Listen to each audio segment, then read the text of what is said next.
When we look at innovation, typically we tend to look to the West. We tend to look to America, to Silicon Valley, to the Bay Area, to understand what's happening and get inspired by it. But these days, with everything's happening in China and Asia, shouldn't we start to look more towards the East, towards China? Welcome to this week's Pascal's China Lens. My channel is all about Chinese innovation and technology and anything that drives the change of China. I hope you enjoyed it. If you have been watching, if not, do subscribe. Hit that subscribe button now. Thanks a lot if you've done it. This week we're going to talk about innovation. I'm going to talk about the question that I would like to answer is, could any of the places in China actually outcompete the Bay Area, the Silicon Valley of San Francisco?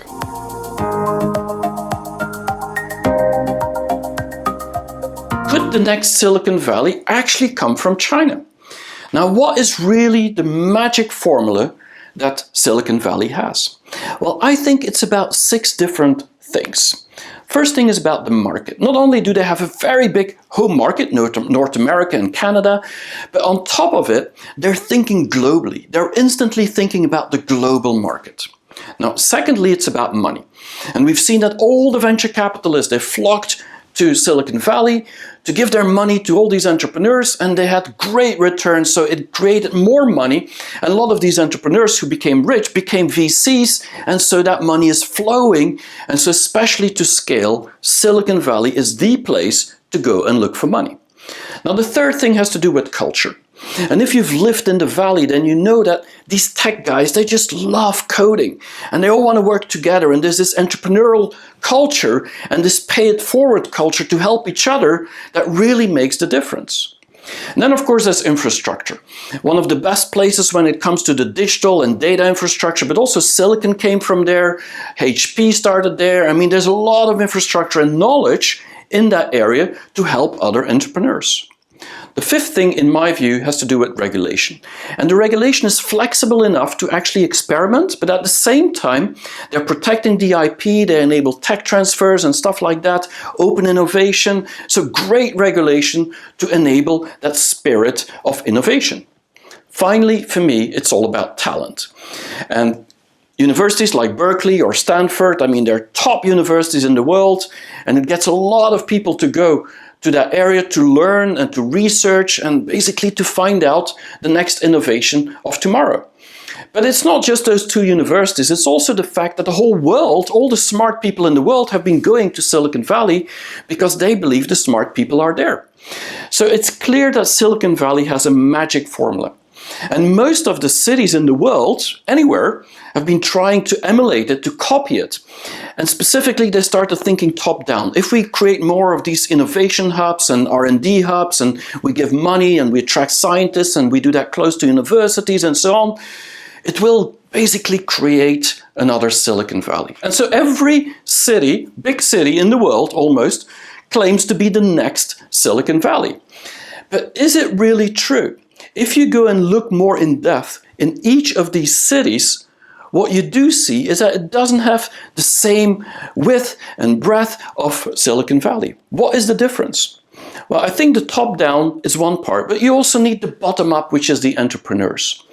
And I believe there's some things that you really see that Silicon Valley has created these giants which none of these other cities have done. Maybe they have 1 or 2 examples, 1 or 2 companies as a reference point, but it's not like Silicon Valley that has dozens of them. And there's other companies like Oracle, like Intel, like HP that aren't even on that list. But when you compare these companies and you look at China, what you see is that China has an equivalent for each of these. And in the beginning, maybe 20 years ago, because Chinese innovation is very young, it's like 20, 25 years old, what you see is that there were a lot of clones and copies. But now, these days, it's getting the reverse. Now you see Facebook starting to copy Tencent. You see a lot of companies really fighting neck on neck on a global level. Think about TikTok and Facebook, think about Didi and Uber. Companies that were actually not visible to the US or to America at that time, a long time ago, and today they're fighting head on head. And that is really because in China there's both the top down and the bottom up. And if you look at all these companies, I mean, they're based in many, many cities in China, but there's 4 main cities you can find them. And they've created dozens and dozens of these giants that all have like 500 million to 1 billion users for each of these platforms. And some of them are really global. Think about Didi, Ctrip, and so on. Now, if you look at these cities, you see they're all like 20 million people cities, except Hangzhou is a little bit smaller. Shenzhen is like 11 million, but in reality there's 20 million people living there, just not everybody is a resident. And if you look at all these places, then Beijing clearly is the winner when it comes to unicorns and new companies and big companies. But most of these companies, except for a few like ByteDance from TikTok, there might be Didi, like the Uber of China, most of them are actually quite local. They mainly serve the Chinese market. And they do that very well, and they have maybe 1 billion users, but it's primarily within China. If you look at Shanghai, there's not too many companies that are really breakthrough international. There's like Ctrip, but not too many others, not into the innovation space as much. I mean, there's more and more, but still limited. Look at a city like Hangzhou, there it's all to do with Alibaba and Ant Financial, but besides those two, everything's like a magnet around this company, but not too many bigger other companies coming out. I'm not saying there aren't any, but you don't see them really like a Google, a Facebook, an Apple, or companies like that. If you then look at Shenzhen, that's a little bit different. And so I would like to focus on Shenzhen because I think it's a very specific character. Shenzhen for many has been called the Silicon Valley of China. But is it really the Silicon Valley of China? Well, it depends how you define it. I think Beijing is much stronger when it comes to software development, and they have the money from the government and they can scale very quickly. But Shenzhen has one thing. They actually never copied Silicon Valley. They started from scratch, building their own ecosystem. And I think that is why Shenzhen will become the Silicon Valley of the future. It's mainly because they didn't emulate Silicon Valley, they created their own ecosystem. But also, 99% of the companies in Shenzhen are private companies. And that's a big difference from Beijing or even Shanghai or Hangzhou. There's a lot of government investment and government involvement in there. Shenzhen is like a laboratory for the future.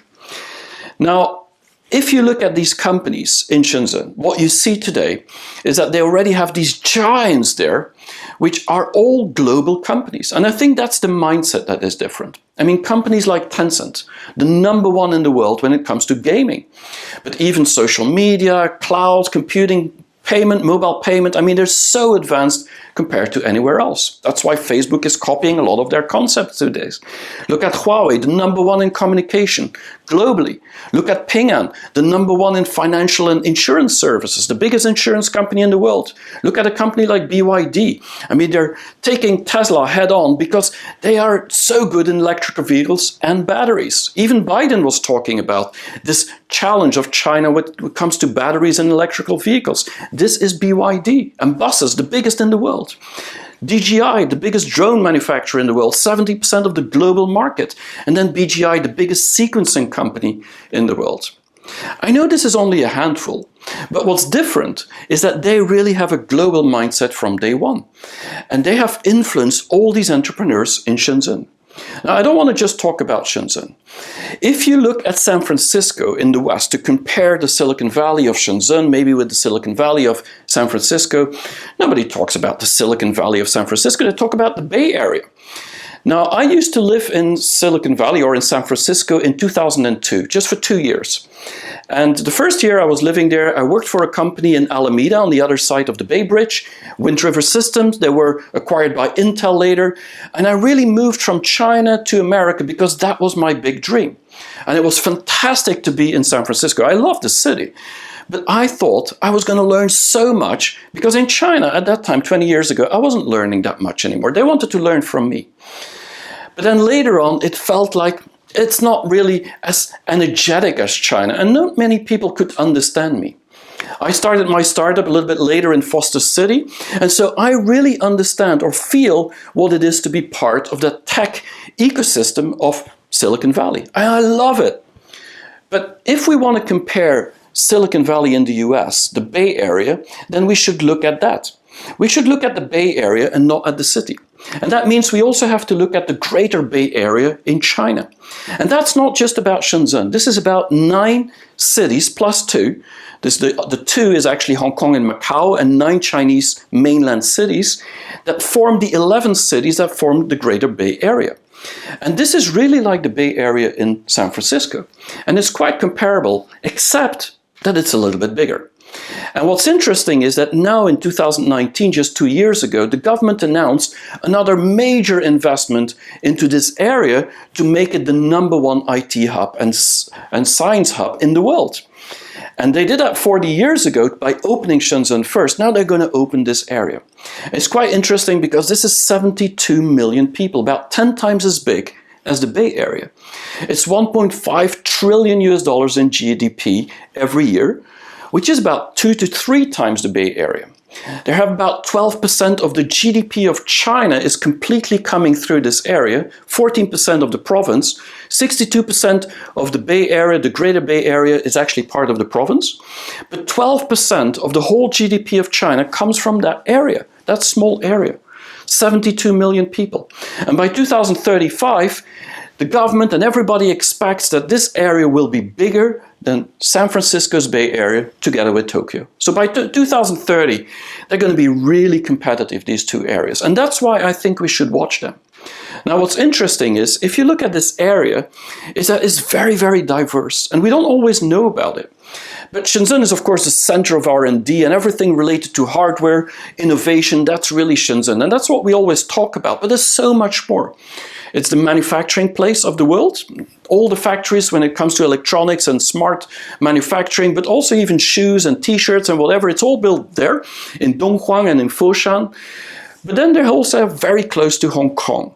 Hong Kong, which is the center for finance in the world, with 70% of all the cross-border trade happening through Hong Kong. It's also the service center for the whole area, the whole Asia.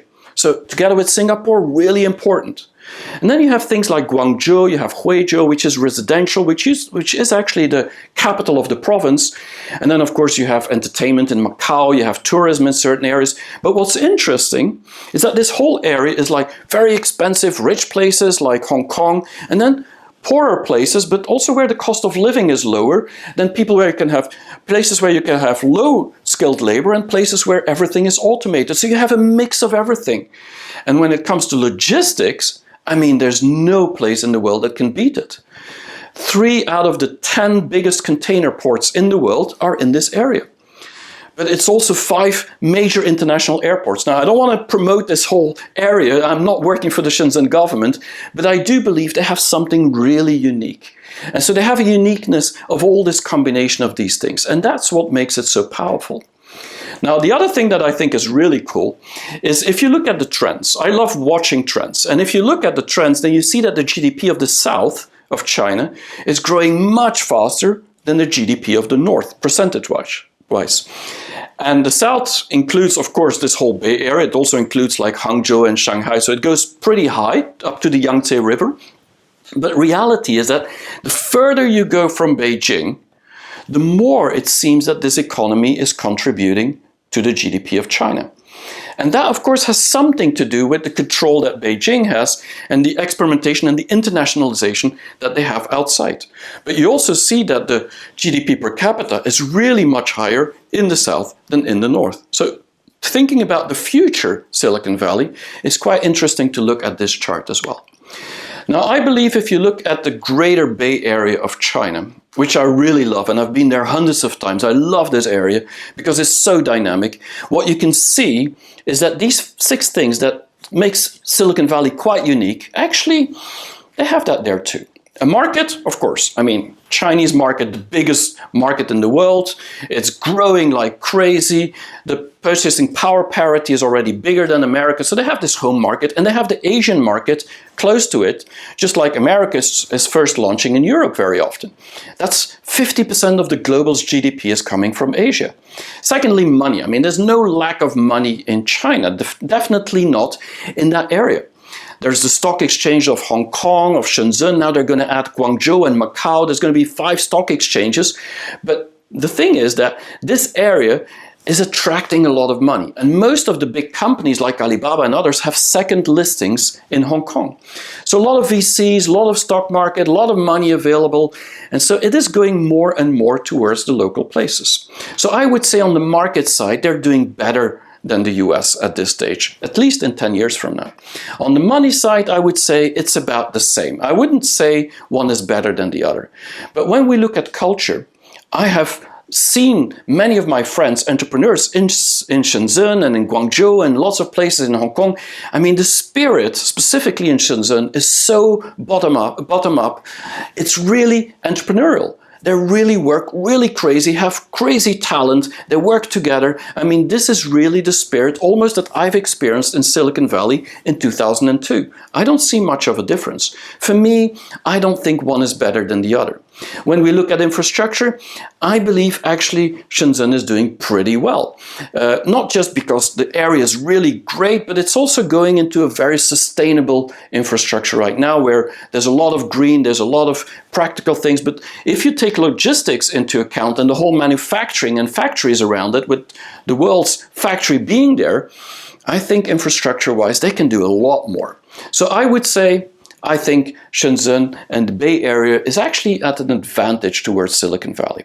Now, if you think about regulation, there, of course, many people will say, I mean, Chinese regulation, it's not really helping. So that's not why companies would do a startup and so on. And so for China, it's okay, but not for the world. And there is something to say about it. But one interesting part is that Shenzhen really focused on making, or China really focused on making that Great Bay Area a lot more regulated for entrepreneurs. It means they have helped in taxes, but also in IP rights. And so it starts to look very, very similar to other places in the world. There's a lot more flexibility.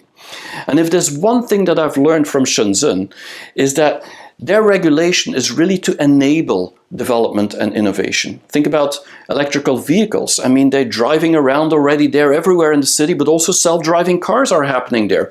Digital payment in the subway, you can do it. So they don't make it difficult to implement new things. And that's a big plus. So I would say, according to Silicon Valley, probably the same. But the last one is talent. And I think that's where the big bottleneck is. It's really hard for people in Shenzhen to attract foreign talent. Now, in Shenzhen, in the Bay Area, in Guangzhou, in all these places, in Dongguan, I mean, they have the most skilled engineers in the world when it comes to electronic engineers, but also when it comes to just factory workers. I mean, they're really high talent, knowing how to use the robotics, know how to use the technology. So they have really skilled workers. But when it comes to universities, it comes to colleges, I mean, Shenzhen doesn't really have a lot. Hong Kong does. But it's still not the highest universities in ranking that we can think of. So there is a problem in that aspect. So what are they going to do with it? I think that's the biggest downside of this Bay Area, is universities. But if you look at what the government's doing, it's really crazy. I mean, they're investing every penny they have into building a university community. And they're trying to connect Hong Kong with Shenzhen and creating universities on both sides. They're going to build like 20 new universities. Now, all this sounds great, but I doubt they will create the next MIT or the next Berkeley or the next Stanford or Cambridge just by pouring money in. So this will still become a big issue. But regardless of that, I do believe that they could attract talent. And the reason I believe they can attract talent is for four main reasons. If you're in that Bay Area, you're in the Shenzhen area, what you see is that anything you do and you develop, specifically when it's about hardware, you can do it almost at twice the speed, sometimes 3 times the speed as anywhere else. And that has to do with the fact that all these factories, they all work together and everybody's specialized in one area. The second thing is about scaling. If you want to produce 1 unit, or you want to produce 1 million or 10 or 100 million units, you can do that in that area, no problem. There's always a factory ready to do it, and maybe even invest in it to help you out. So scaling is very easy, and the money is there also to do it. The third thing is all about saving. Shenzhen and the whole area of Dongguan stays and remains a very inexpensive place when you purchase or source products from. So it's quite easy to buy something cheap at the beginning, so you don't have to have a lot of cost to start with, specifically when it's hardware and software. But even purely software, you need some infrastructure, and you can buy these things at very, very low cost. The last thing is the support, and I think that's something that America is not doing well at all. If you compare with China, I mean, they're really pouring money into R&D hubs, into science hubs, and into cooperation and collaboration and academic research that they're really funding. And so I think for a starter, it's really much easier to start there, specifically if you're Chinese, than to start in Silicon Valley. I've been there, and I know you have some hurdles to start with, despite what they all say. So I think for these 4 factors, actually the Bay Area, the greater Bay Area of China, will outcompete Silicon Valley. And it will attract some talent. Not all the talent, but it will attract some talent. And little by little, if the universities are better, and they cooperate a lot with Beijing and with Tsinghua University in Beida and Zhejiang University in Hangzhou, then they still will get a lot of talent in. But regardless, I believe if I would be 20 years younger and I would be an entrepreneur and I would want to start a new company, I wouldn't be going to San Francisco anymore. I would definitely go to the greater Bay Area in China, because this would lighten up my world and see how effective and efficient it all has become and how fast I could scale at very little cost. So I believe the greater Bay Area will probably become the next Silicon Valley.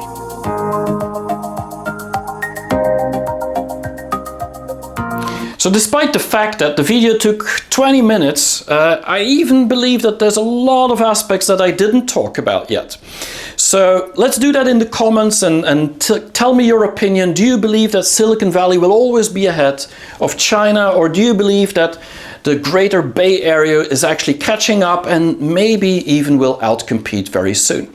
Put it in the comments, because it's so much to discuss. Now, I hope to see you next week again for another episode on Pascal's China Lens.